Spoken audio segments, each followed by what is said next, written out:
have your answer, Daniel Jackson. I suggest you act on it. Welcome back, gentlefolk and rapscallions of all persuasions. First of all, I want to say thank you to everyone who found my channel because of the Stargate news. The influx of new subscribers and support has been incredible, so if you feel so inclined, please throw me a thumbs up on your way out today. And just a warning that I will be talking spoilers if you are new to Stargate because of all of the buzz about the cancelled Amazon show. There are really two ways that a Stargate show could go, and that is the reboot option and the continuation option. There's a lot to consider with either option, and here's the ideas that I have. If it's a hard reboot, which, let's be very clear, is the bad option, you need to do some sort of alternate perspective story. The way that you have a scrappy underdog going through the gate on a Mystery of the Week adventure is maybe a mini-series from the point of view of the Russian gate program they were running in secret until they get discovered in the events of Watergate. This isn't a Nixon reference. They dial a water world. The American military are the bad guys in this situation, which, granted, wouldn't sit super well with a lot of fans because, frankly, we liked seeing them kick ass and take names across 17 seasons of television. But if it's a thoughtful telling of a different side of the story, that could be something cool and self-contained that doesn't require a long-term commitment from the studio. Continuing on the series is a much bigger, grander thing. Because Stargate has always taken place in or around the real-world year where it was airing, famously introducing a new president to the Stargate program in Season 7, which aired in 2004, we would have a new season of Stargate taking place in 2027-2028. There's no way to ignore the elephant in the room that the Stargate program would be public knowledge at this point. Atlantis is parked off the coast of California. And I don't really care that this line happens. It's very apparent that, to me at least, eventually there would have been a reveal done. No one can see us, right? We managed to activate the cloak before we came in too close. This entire area is under naval quarantine. A continuation of the series would inherently have to have more of a feel to it that seasons 9 and 10 of SG-1 did, which was sort of a soft relaunch of the series, but would have to be on a bigger scale. This would be the TNG of Stargate, where in the future, we have more technology, we have interactions with alien races. It could be a deeper exploration of the concepts introduced in the Season 4 episode, 2010. And we would be remiss to disregard the very real culture war that would happen with all of these things in play. Social media and misinformation would probably be the big bad, and it's not an alien god king you can go and blow up. These are denizens of Earth sitting in their echo chambers on the internet and forming opinions about things they do not and cannot fully understand. Side rant, I've never forgiven CW for pushing back Starcrossed to a mid-season premiere and losing all the hype they built at San Diego Comic-Con when they screened the pilot episode in Ballroom 20 that year. All because they wanted to put out a PG-13 Game of Thrones knockoff featuring Mary Queen of Scots. The best way I can describe the central conflict of Starcrossed is the Little Rock Nine, but make it aliens. Maybe it was a stupid teen drama, but I ate that up. And honestly, I'd kind of like to see what that premise would look like in a Stargate setting. There are alien refugees who have been living on Earth for 30 years. Cassandra is one of them. How have the attitudes of the public shifted in the time since Atlantis touched down? But lest we get completely embroiled in Earth politics and leave out the fact that we have a gateway to the stars, we have to remember that while the humans of Earth became the fifth race, inherited the technology of the Asgard, and defeated the Ori, an evil sect of the Alterans who left their physical forms behind millennia ago, there were two other participants in the alliance of the four races. With the amount of power that Earth now has in this corner of the universe, there's no way that the space vegans aren't going to have something to say about it.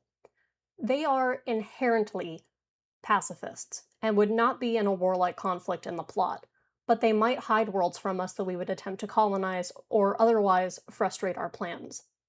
And this is all leaving out the last member of this alliance, the Furlings, which to this day remain one of the biggest mysteries of the franchise.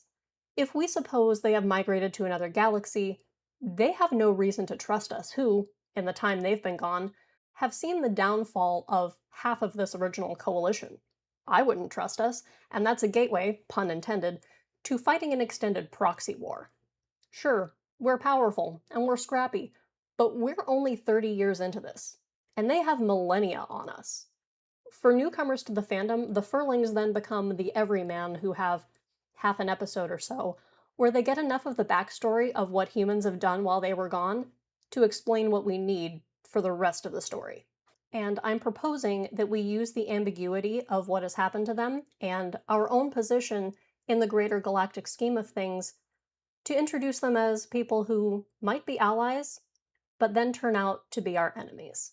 So if they're the new big bad, what makes them scary?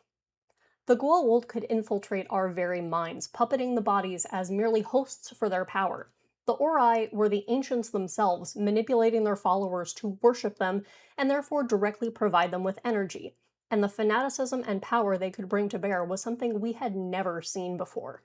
The replicators would stop at nothing to consume until there was nothing left on a planet but dust. And the Wraith, well, they could suck the life out of you with their hands. The hell is that? Stargate has admittedly played on a good number of the most common fears humans have with the villains that they've explored in the past. Replicators and arachnophobia. The Goa'uld touch on both the fear of snakes and the fear of losing oneself or one's identity.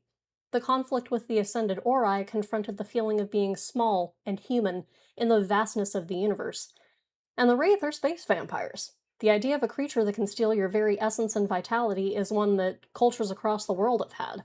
For a situation where the Furlings make contact with us and proceed to be an enemy, I think the only option is that they see us as usurpers and destroyers who have to be stopped. Peacefully.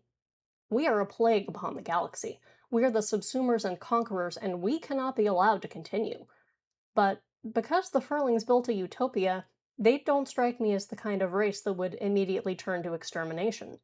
Instead, I'm imagining something resembling the Pax from Serenity, where slowly Earth outposts are overrun because they've lost the will to fight. Somehow or another, the Furlings have invented a technology, a weapon, in the way that they would strip the ability of humanity to fight back against them with the warlike conflict that we have established ourselves as being. And this is a very fine narrative line to walk, and if this plays out the way that I'm proposing, and the Furlings are systematically pacifying humans, it's kind of a trope that I've seen in speculative fiction online, where if you want to do something that is absolutely, completely insane, you want one of those tenacious Earthlings on your side. And going through and removing that spirit is removing what it means to be human on this galactic stage. This also puts the Nox into an interesting ethical quandary. Their live and let live philosophy extends only as far as it does not impose upon others, which is what we saw from the decision that they made in the Season 3 episode Pretense.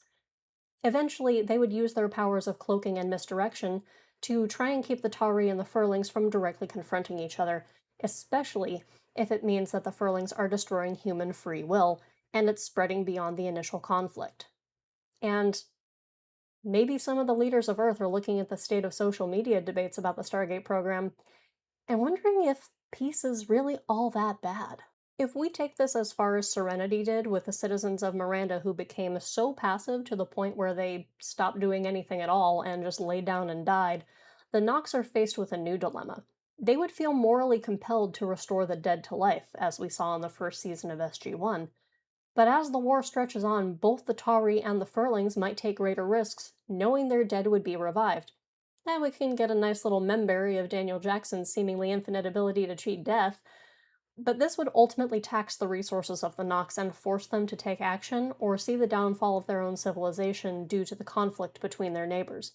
Not to mention the absolute horror of having to revive over and over in a pointless conflict. At least that's how they would see it. In here, you would also have the Jaffa, who would probably debate whether or not the humans are taking the place of the Goa'uld, using the weapons of the gods, and being generally caught in the middle as foot soldiers in yet another interstellar war.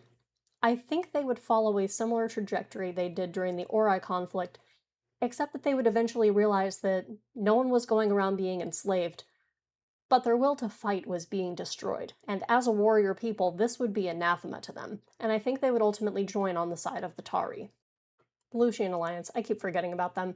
They would be vultures on the edges of the conflict, exploiting where they can, stealing where they can, and generally being the absolute degenerates that they are. In the end, I think it would turn out that the Nox would have to face their own words of, someday you will learn your way is not the only way, or something to that effect, because The very young do not always do what they are told. and they would be compelled, for the sake of the galaxy, to reinstate a new alliance where they are the arbiters between the Tauri and the Furlings, and have to get their hands a little dirty in galactic politics.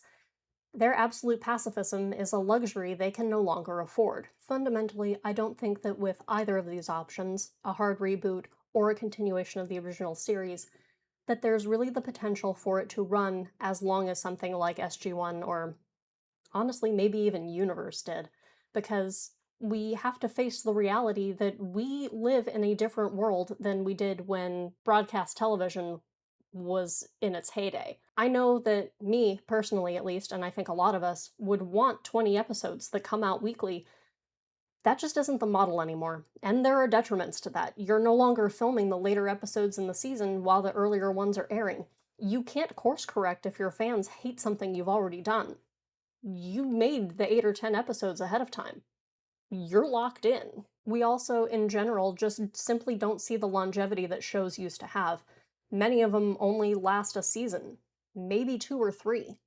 Either of these routes would have to plan for that expiration date and tailor it accordingly. That also isn't necessarily a bad thing, as long as a good story is told in the process. So what about you? Would you bring back old allies? Old enemies? Bring in something new? What would a new Stargate show look like to you? Let me know down in the comments. Do all those delicious things that feed the almighty algorithm, like, share, and subscribe, and I'll see you next time. Bye!